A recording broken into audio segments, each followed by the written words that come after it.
Hi everybody, this is Nate with another Backcountry beer review. Today I'm in a very seasonally appropriate area. It's called the Goblin Colony. It's in Paliza Canyon in the Jemez area of the Santa Fe National Forest. You know, when it's spooky season, I'm really itching for something, and it's pumpkin beers. I think pumpkin beers are, I would say they're a guilty pleasure of mine. You know, the syrupier, the better. I don't like them to be sickly sweet, but I do like them to have that kind of rich, full-bodied maltiness, those basic spices. You know, who doesn't love some pumpkin spice beer when the season is appropriate? And hey, in October, season's definitely appropriate. The beer I'm reviewing today is by Avery Brewing Company in Boulder, Colorado. And I'm not too familiar with Avery. I've had a couple of their beers, but I know they're a very well-regarded brewery. They get pretty decent distribution. And the beer I'm reviewing by them is their pumpkin with a KY. You'll see why in a second. It's a pumpkin porter brewed with pumpkin and spices, and it's aged in bourbon barrels, hence the little nod to Kentucky there. So this is actually batch 2, and get this, it was bottled November 7th, 2015. I actually bought this at Susan's Fine Wine and Spirits. Susan's in Santa Fe has a very extensive beer cellar. I don't know how they managed to do that, but they've got tons of beer from like 2015, some of it even earlier, and you know, I trust them to age it properly. So this beer came out 7 years ago, so I guess I'm a little behind the curve here when it comes to reviewing it, but you know, we'll give it a taste, see how it tastes 7 years down the line. It's 15% alcohol by volume. Anyway, let's open it up and give it a taste. All right, time for a sip.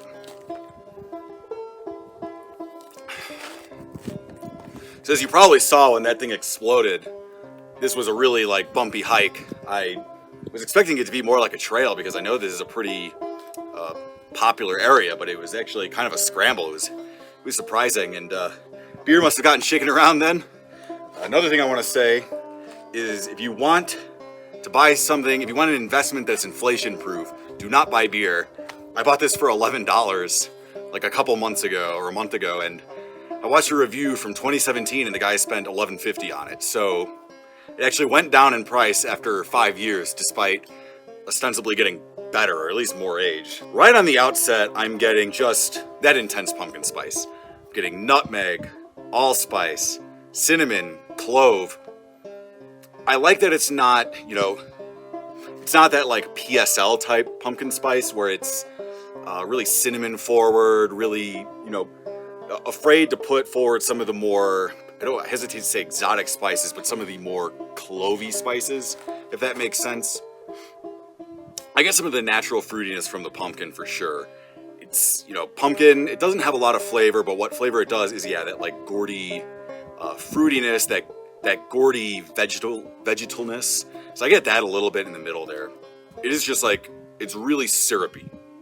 I like it a lot. It's just, I don't know. I think it's the age.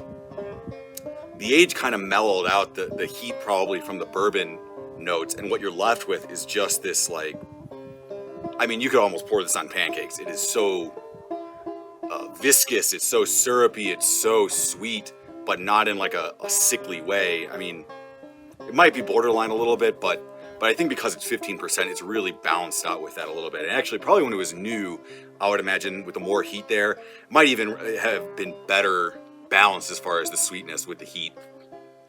Instead, what you're left with is, you get that syrupiness, you get really raisiny, like a raisiny syrup, raisiny cake kind of. I get the finish definitely, you really have those numbing, cooling spices like the clove and allspice coming through there. It really is just kind of like, it's almost numbing my mouth because of just the intense spiciness. As far as the bourbon goes, of course you get a little bit of booziness. Like I said, I think the age kind of aged away the heat that you would have gotten. For a 15% beer, this is less hot than the 8% beer I drank, the barrel-aged Imperial Porter. And this is like almost twice the ABV. But because of that age, I think that's really mellowed out.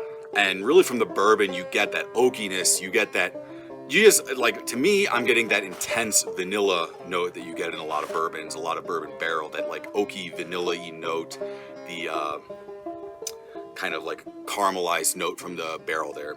I guess on the porter note, I do get some of that like I get some of the chocolatiness from the porter, but I think honestly, this far aged, you're just getting that like syrupy sweetness that is really dominating. Not getting so much of the finer notes of the malt, but certainly appropriate for the season. I mean, if you can't tell, it's already starting to hit me a little bit. I mean, a 15% beer, it's more than most wines, and this is probably like 2 wine glasses worth of beer. So anyway, to prevent you from listening to my rambling anymore, happy fall, happy Halloween, cheers, and have a backcountry beer for me.